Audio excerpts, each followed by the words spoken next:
Hey guys, welcome back to my channel. Today I'm filming a collaboration video for Vlogmas with my dear friend Amy Loves Makeup. We actually did this video last year for Vlogmas and I was going through trying to find some inspiration on my channel and I was like, oh my gosh Amy, we did this video last year. Would you like to do it again? So here we are doing Angelica's new makeup releases video. So if you guys are interested in hearing my answers, just keep watching. Also, don't forget to go ahead and check out Amy's video. Tell her, hey, from me. And if you guys are coming over from Amy's channel, welcome. My name is KARENHARRIS.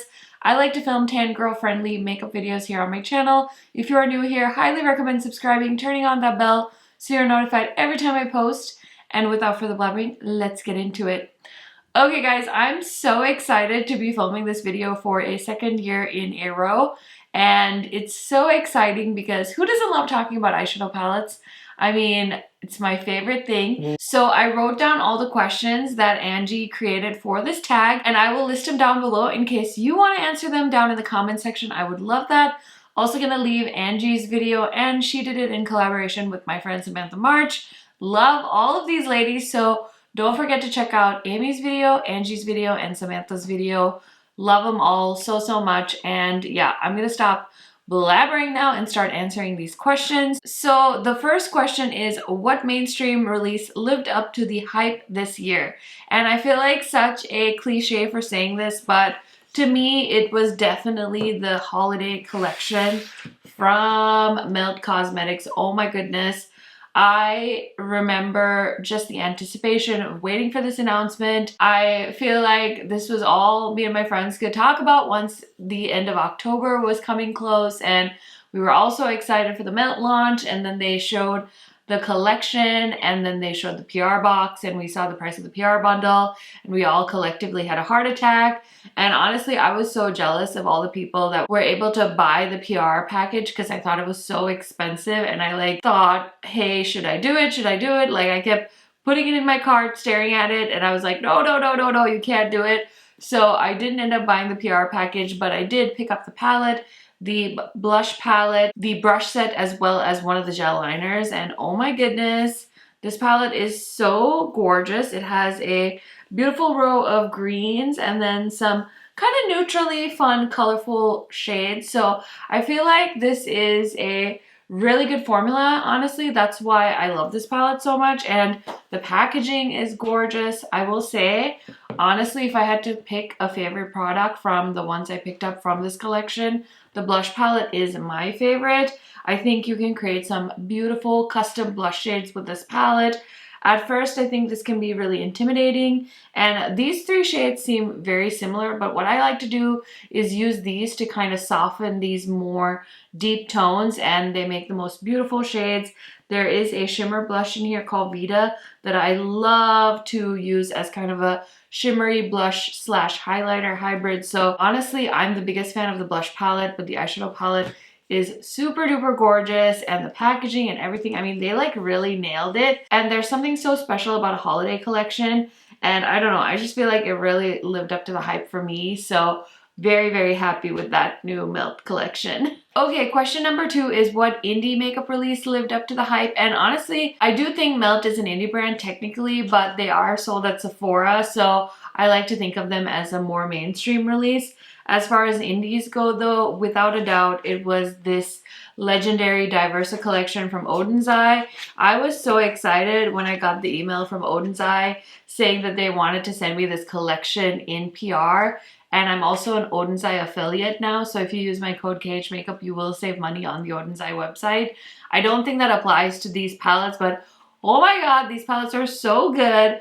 I just love each and every single one of them. I mean, this Judy palette is a neutral palette with a twist. It has the most beautiful multi-chromes. Each of these palettes has a gorgeous multi-chrome, and I'm sure you guys have seen it because I've seen so many people pick up these palettes and post looks and stuff, and every single one is so beautiful, and I definitely see each of these creators in these palettes. I love the size, I love the packaging, but most of all, I love the formula. It's so creamy. Listen, there are different formulas out there for eyeshadows, and I know different people prefer different things. If I had to pick my perfect eyeshadow formula, Oden's would be top for me because it's so nice, and their metallics are so buttery, so opaque. You just spray your brush and it just like slides onto your lid, and I love that about metallic eyeshadows. So I love this collection, and I definitely think it was the most hyped indie collection in my opinion. Love it so much. Okay, question number 3. Which release did not live up to the hype? Okay, so it's always hard to kind of find like the more negative answers, but I think undoubtedly it is the Naked Cyber palette. I feel like the palette had so much potential. The packaging, gorgeous, like 100 out of 10. It's so pretty. Every time I saw the packaging, I almost bought the palette because I was like, oh my god, that packaging is so beautiful. It's probably the best Naked packaging, actually probably some of the best packaging I've seen from Urban Decay to begin with. So I wanted the palette just for the packaging, but every time I saw somebody swatch it or show it in a video, I was like, what in the hot garbage is that palette? Like, it just looks like it's so monotone, it's so boring, and it had so much potential. They could have thrown in some beautiful duochromes, and I understand cost is a factor when it comes to palettes, especially when it comes to bigger brands and, you know, being available at Ulta or Sephora. I mean, they want to make something that's not going to scare like the everyday person away from purchasing an eyeshadow palette. But is anybody even buying that palette with its less intimidating eyeshadows? I personally don't know that, but maybe if you guys work at Sephora or Ulta, you should let me know, how is this palette selling? Because to me, I couldn't think of a more boring palette in a Sephora store. Like, I would rather recommend like an ABH palette that's a neutral tone palette than recommend the Naked Cyber to anyone, because it's so dull, and like I can't imagine that it would be flattering on somebody with my skin tone or a deeper skin tone. So yeah, that palette was kind of a disappointment, and I just feel like they totally missed the mark, and they had such a chance to have a hit. Okay, number 4. What was the biggest curveball? Honestly, I don't know if you guys will agree with me on this one, but I had to pick the Danessa Myricks Lightworks 3 palette. So her Lightworks 1 and Lightworks 2 are highlighter palettes, and they're beautiful. You know, there's a light one and there's a dark one for the 2 different kind of skin tone options, and I think that's really cool. But oh my goodness, this palette bought multi-chromes to Sephora, and I think this is sold out like everywhere now. So I hope she can restock this, but if you can get your hands on the Lightworks 3 palette, highly recommend. It is a little bit more of a pricey palette, but once you break down the costs for the shadows you're getting, I really don't think that it's that bad. The formula is stunning. The multi-chromes are breathtaking. I think I did a swatch party video with this palette, so I'll try and remember to link that down below for you guys. I really hope she's able to bring this back. I think this is what the Naked Cyber could have been, and it wasn't. And, you know, a woman of color, a black woman, did it, and she did it better than Urban Decay ever could have. And the fact that you can get this at a Sephora is mind-blowing to me. So big props to Danessa Myricks. Oh my goodness, such a gorgeous palette, and I definitely think this was a curveball because I sure as heck did not see multi-chromes coming to Sephora from a small indie brand and a makeup artist brand. So this is really cool, and yeah, I think this is definitely the curveball of the year. Okay, so the next question is, what was the biggest letdown of 2021? And in my notes, I wrote the ABH Primrose palette, and I think when I reread the question, I was like, oh no, it wasn't the Primrose. But what I meant by that answer is not that there's anything wrong with the palette. The palette is spectacular. If you want a great go-to neutral option, you're gonna wanna take a look at the ABH Primrose palette. But the reason I listed it under that question is honestly because I would look forward to ABH's eyeshadow palette releases, and I definitely collected ABH eyeshadow palettes, and I feel like what happened? Like, where did things go wrong with ABH? And now it's like their eyeshadow palettes are not what they're known for. I honestly don't know what they're known for. And yes, every once in a while they'll give us like a Norvina palette, but man, I miss those classic ABH palettes, and I miss her color stories. Like, remember when those color stories were like iconic, like when the Makeup by Mario palette came out, when the Jackie Aina palette came out, and now those palettes are selling for like 30 bucks on their website on sale. And it's so, so sad. So I think that's why I listed the Primrose. I think the Primrose palette is absolutely gorgeous. I just wish that ABH would kind of do those more creative launches that they used to give us, and so I'm a little bit bummed about that. And then the other palette I grabbed when I was rethinking the answer to this question is the Eternals palette, and you guys are probably gonna laugh at me because it's kind of a cheat answer, but I did buy this honestly because I'm an eyeshadow palette addict. I didn't need this, and I just featured this in my November haul video saying like, oh, it's the last movie me and my husband saw before my daughter was born. But honestly, it was one of those things where the palette was on sale and I was like, why not? Why not? I have nothing better to spend my money on, so I did buy this palette. I haven't even used it yet, and honestly, I don't know why I bought it because it's a typical neutral palette with like a few pops of color in the last row here, but I think I might just hold on to it for memories because it is the last movie we saw and it's a good Marvel movie, but other than that, oh my gosh, this palette is oh so boring. This packaging is kind of cool, reminds me of the old school Urban Decay stuff, but man, I'm just dogging on Urban Decay in 2021, but they have so much potential. I don't know what the heck they're doing with these snoozefest color stories. Like, they need to hire some new people to breathe some life into that brand. Okay, the next question is, what was the best holiday release this year? I don't feel like you guys will be too surprised, but I have been loving this Natasha Denona Glam Face palette. I really, really like the dark palette. So the reason I love this palette is honestly the blush and the highlighter. It's the blush and highlighter I have on today. I've been wearing this non-stop. Honestly, if all of my other blush and highlighters fell off the face of the earth, I would be okay. This is a great one-stop shop palette.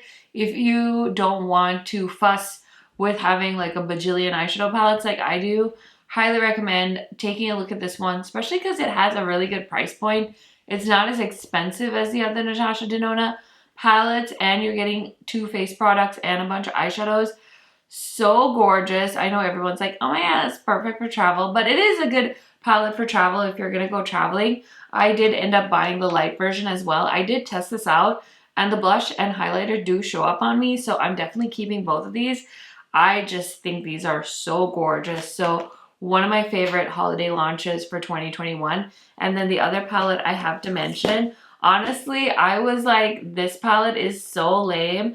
Like, what the heck? Why did she make such a boring palette? And then I actually got it and played with it, and I fell in love with this. This is the Huda Beauty Rose Quartz palette. This is our holiday palette for 2021, and I did review the Naughty palette last year, and I thought that palette was good, but I just love this color story. I think it's a little bit more unique. It has more of a cool tone, purpley vibe to it, which I think is really, really cool. And oh my gosh, the packaging, like, thank you, Huda, for finally making a palette that doesn't have your face on it.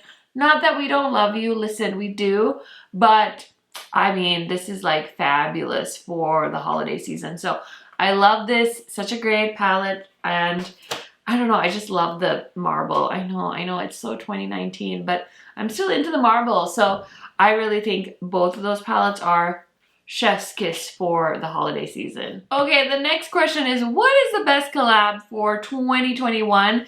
And I feel like that one is tricky to answer because there are so many good collabs, from people that I know to people that I don't know. Like, when I think about the collabs, oh my gosh, like Oden's Eye, Angie's collab from the start of the year, Lethal Cosmetics and Teresa's Dead, Milan Rowe and Doodles by the Bunny. I just reviewed that palette. So good. I'm blanking. Oh my gosh, Michaela and Glamlite. We have so many collaborations, so I can't really pick, but if you were like, okay, Karen, you have to pick something, I honestly have to say Oden's Eye and the legendary Diversa collection, only because I think all the ladies nail their color stories.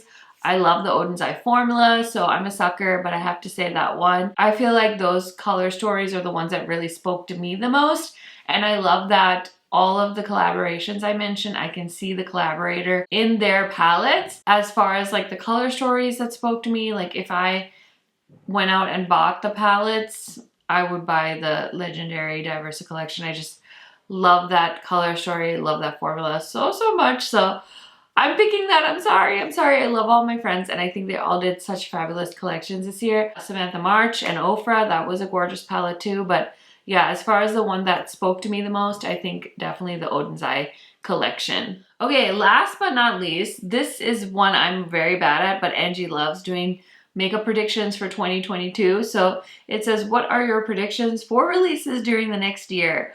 Okay, so I tried really hard to think like, what are the predictions? And I wrote more IP collabs because honestly, I feel like every IP is gonna have a makeup collection soon. I mean, holy crap, we're getting Pat McGrath and Bridgerton. How much more like out there can we get with the collaborations here? I'm so excited for that one. And then Glamlite and Icy, like that's so random.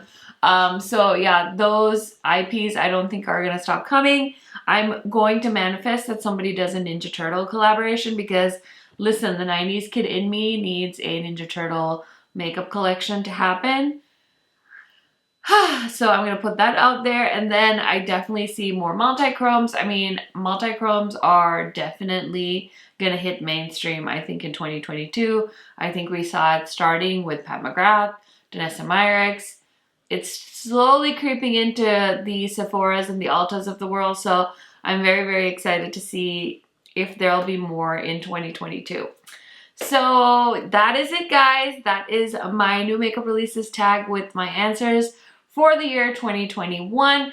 Please remember to go ahead and check out Amy. Tell her I said hey. If you guys don't follow her, she's amazing. She is like the lightest skin tone in every single foundation range there is. So if you are not my skin tone, if you are a light skin tone, highly recommend checking her out. She also loves to talk about indie makeup. And to top it all off, she's like the nicest human being ever. So highly recommend checking her out. Thank you guys so much for checking out this video. I hope you enjoyed it. Leave me a comment down below and I will see you in another Vlogmas video tomorrow. Bye guys!